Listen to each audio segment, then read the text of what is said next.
So welcome everybody. My name is Jason Burge, and I am the co-founder and chief business guy with the Psilocybin Assisted Therapy Association, PATA. We are a national nonprofit promoting the educated and informed use of psilocybin assisted therapy to address the mental health crisis. This is our ongoing series for self-employment for individuals in the psychedelic industry. And today, really happy to have Todd Foster with Oath Insurance joining us to talk about insurance and how to navigate that and what is being what are the options out there. A couple just kind of housekeeping efforts. Please use the chat bars if you have questions during the training. If there is, please keep conversations individual. So if you want to chat with somebody, please do it individually and not through the group forum. So this way we can stay focused, and Todd can stay focused on the training. We have no discussions around substance uses, so we may be talking about, as the industry, but this is remaining in an above ground context. So please, no discussions about substances or procurement of substances. All opinions are valid in this. We won't get into any discussions around how substances are being used or where they go, but there are our opinions. Let's just respect everybody in their individual views, and that as long as it's in a safe and responsible manner, all views are considered, we consider valid. All of these trainings in our past three and this one will be available on our YouTube channel. So if you missed any of the future ones, or if you want to recap and review this or share it, it will be available on our YouTube channel. The training will last about an hour with Q&A. We will be stopping the recording before the Q&A, so that this way that doesn't get recorded, and you will be able to ask questions without being viewed in any public, future public manner.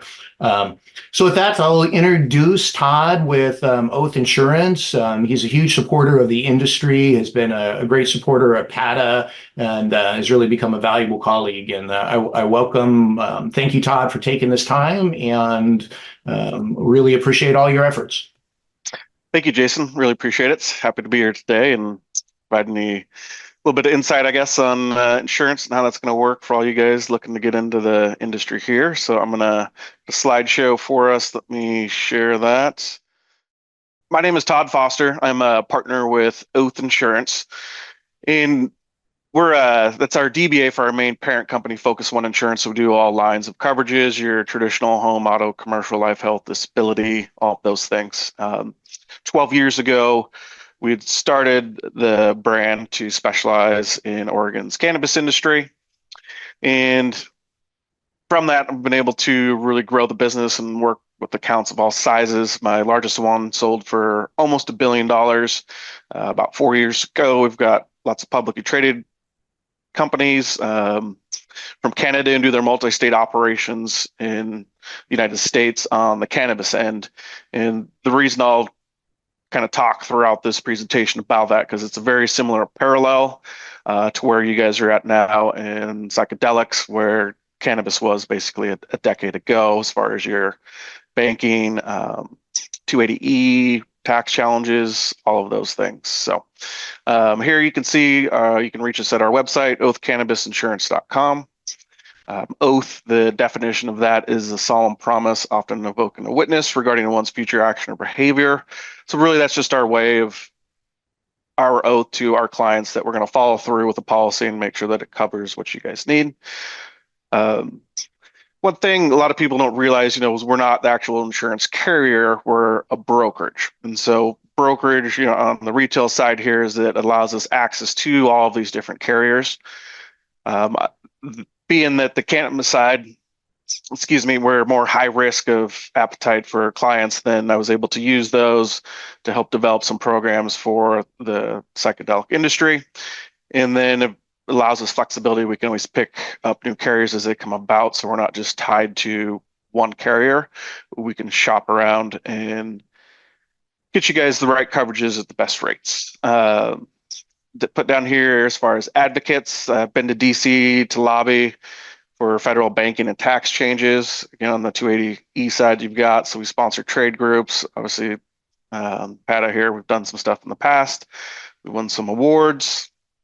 But enough about me. In our company, I'll tell you guys a little bit here on our next slide of what all we can insure for psychedelics. So we've got the facilitator training schools. So it's been about 2 years now. I was able to work with HEC, that's the Higher Education Commission for Oregon that runs all of the higher education schools in the state. So I was able to get a program developed so we can get the insure the schools, so their general liability, professional liability, so they can teach all the facilitators and get the program rolling along. Because initially they weren't able to find anything, so that got reached out and had a lot of conversations with them about how all that worked. And so that was great and successful.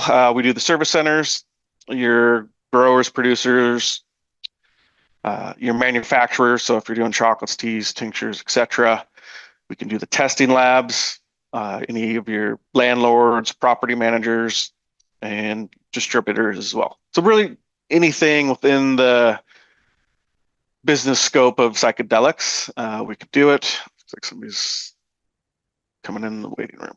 All right. So for this slide is just highlight the coverages that are available for service centers. So specifically, we've got general liability. And typically that's going to be required for any business. If you renting your space, that covers your slip and falls, the standard scenario of something that happened that could potentially happen there. Next to that, you've got professional liability. So just like I carry that for myself as an insurance agent, doctors, attorneys will have professional liability.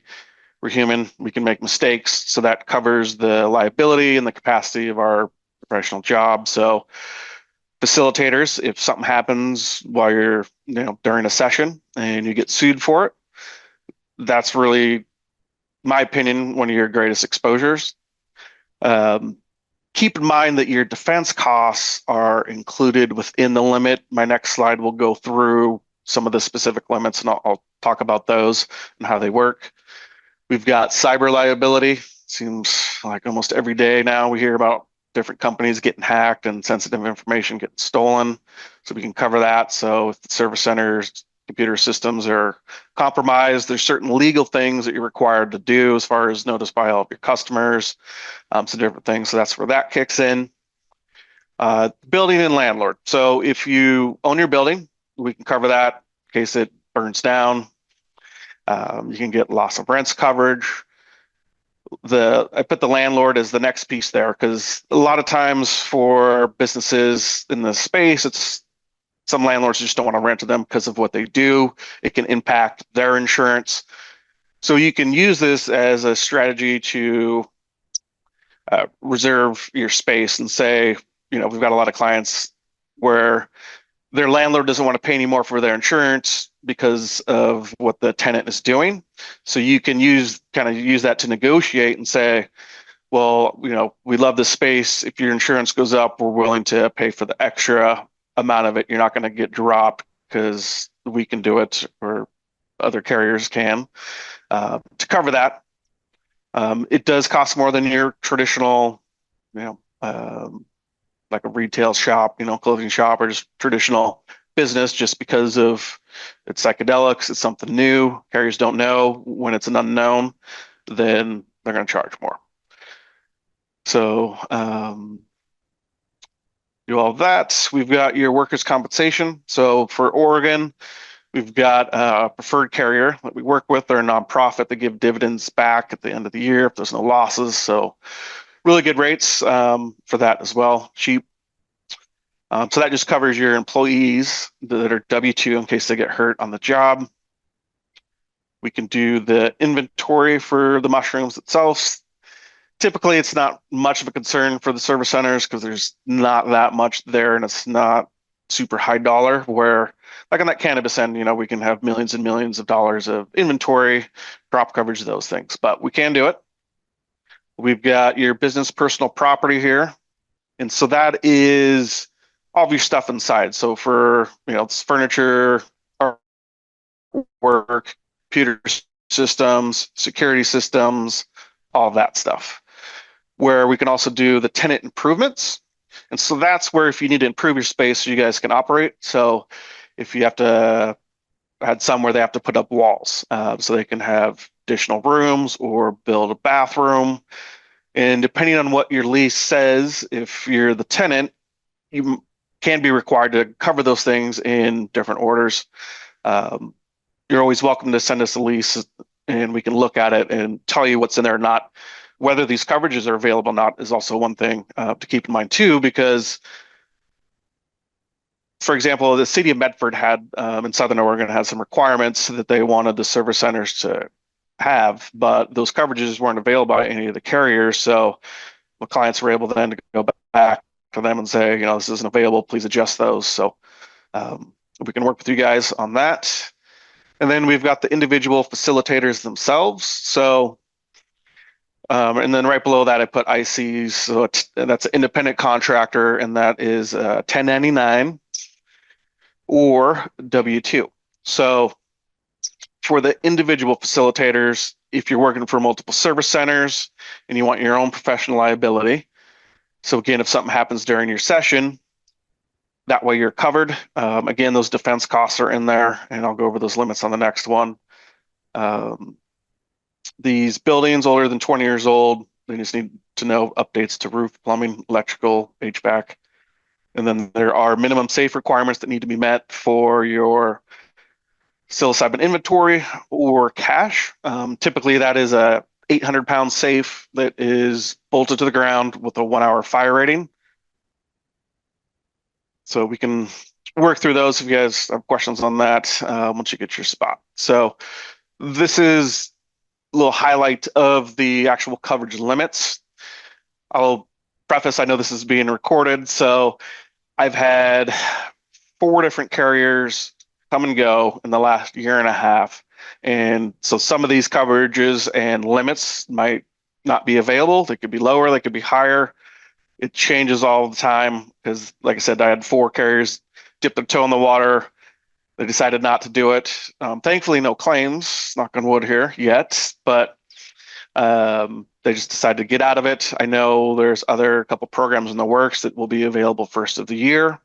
And that's, good timing, obviously, for Colorado and Washington that'll be coming out as well. So right here, you got your general liability limits. You've got the bodily injury and property damage limit up to $1 million. So that's for a one-time event. And again, your defense costs are in there. For example, maybe somebody trips on a carpet you had, they break their hip, they can't work. You got to go through the litigation. You can pay out up to that $1 million. Damage of premises rented to you of $50K.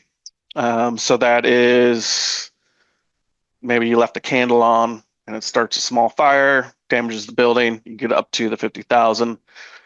Anything above that would then go on the landlord's policy.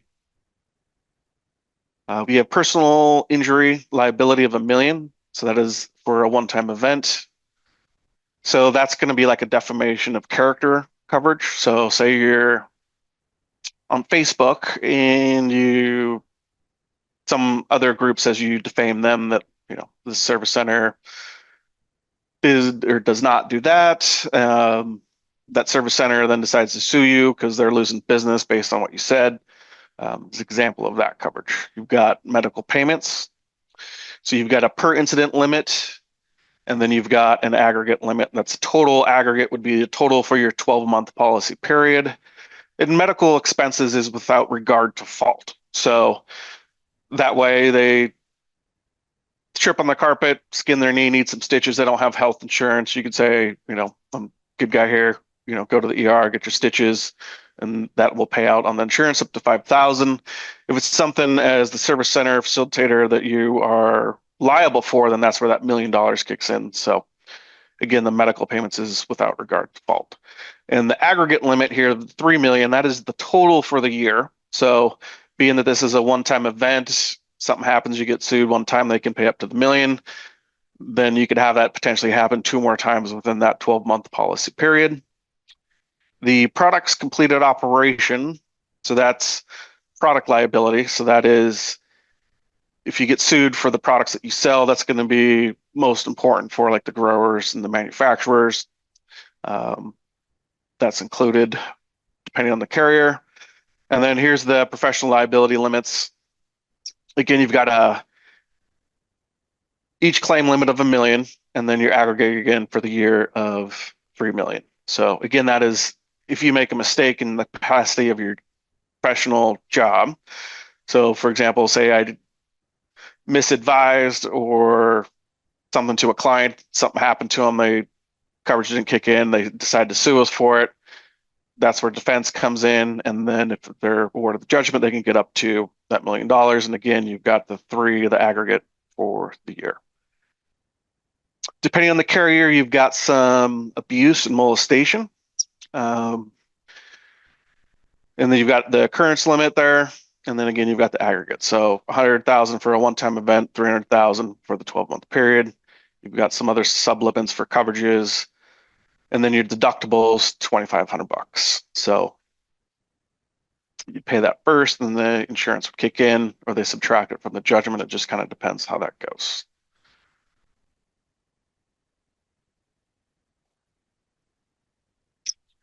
So this slide is for our producers, cultivars, or growers, however you want to label it. But we could do the inventory of the mushrooms themselves. We don't really see much of that because it's not that high of inventory value like we see on the cannabis side.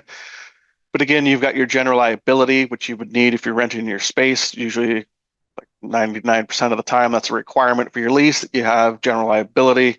List your landlord as an additional insured. And again, let us know or look for those limits. Make sure you talk to whoever you work with insurance-wise that those limits are available, because a lot of times what's in the lease is not always available. So we can look at those and advise accordingly and get those adjusted. And sometimes that can save you as a tenant quite a bit of money too, depending on those extra coverages. The grow equipment and tools, not a ton there, your tubs and whatnot. But the business personal property is a different coverage item depending on the carrier. They can lump some of these together or separate them out as far as equipment and tools or the business personal property. And the business personal property for a grower would be, say, your computer system, security, equipment, cameras, all that good stuff. Tenant improvements again, so that would be if they need to put up some walls so they can make some different individual grow rooms or put in some specific HVAC for cleaning the air, having a nice sterile environment, those type of things. If it's attached to the building, that is tenant improvement, where the business personal property would be if you moved out, you would take that stuff with you. And again, we can do the building if you own it, or for any landlords if their insurance won't cover them, a traditional carrier is not going to cover them. So you need to have one that will cover specifically what you do. And then you must meet the security requirements, and that all of these, you're going to have an inspection by the insurance carrier. They're offering up to these, $1 million limits. They want to make sure and check out that things are as how they were on the application and above board. And they can always give recommendations too. If it's most things that we see on that aspect is you've got a fire extinguisher that needs to have a new tag on it, which if you can get dropped by the fire marshal too, and they'll do an inspection sometimes and make sure those things are there. So on this slide, we've got the coverage for our manufacturers. So again, that product liability in case anybody gets sick or hurt from the products that you carry. Very similar to like a grocery store for any of their products they carry on their shelves. They require that the people selling that there have product liability, list them as additional insured. Crazy things can happen. You hear, salmonella on lettuce or all kinds of different stuff all the time. Seems like weekly there's some kind of different product recall, some kind of contamination. So again, we can do the general liability, any of their extraction equipment, the business personal property, tenant improvements, buildings and landlords. I know this is kind of getting repetitive, but these are really the main coverages that are out there for the different type of business within the psychedelic industry that you have. For the product liability, I've got a note here that your written product recall, quality control, and loss control are going to be required. So make sure you have those put together. You can always kind of Google what a sample is or use your chat GPT and they can create that for you pretty quick. So next slide, we've got our distributors. So big thing there is the business auto. So that's one of the most, I guess, what's the right word for it? Risky things you can do. As far as driving around, car accidents are very common. Damages, as far as somebody getting hurt, can really get up there quick, especially if, unfortunately somebody could get killed in an accident. They figure out what you do, sue you for it. You need to have some commercial business auto insurance, so we can do that. We can obviously cover the employees if they're hurt on the job. We can do the cash or money transit. Haven't got one yet that will do the inventory or the psilocybin, but hopefully beginning of next year, it sounds like we'll have one carrier that can do that, or at least add it to it. If you guys come from, we've got a lot of facilitators that come from other types of professions, so we can do those as well. So we've got one carrier that will bundle in, say if you are ketamine clinic, we can write on one policy or service center if you've got both and cover that general liability and the professional liability under one nice neat policy. Or if you're in like counseling, mental health services, wellness centers, basically anything else, there's options there. Depending on the carrier, they can bundle those together. Some people like to keep those separate for those 280E tax scenarios, where some just want the ease of having the things combined and you can separate premiums out from there based on the different business. But I think importantly, at least you guys know that there's options out there, and however you want to structure it, we should be able to do it.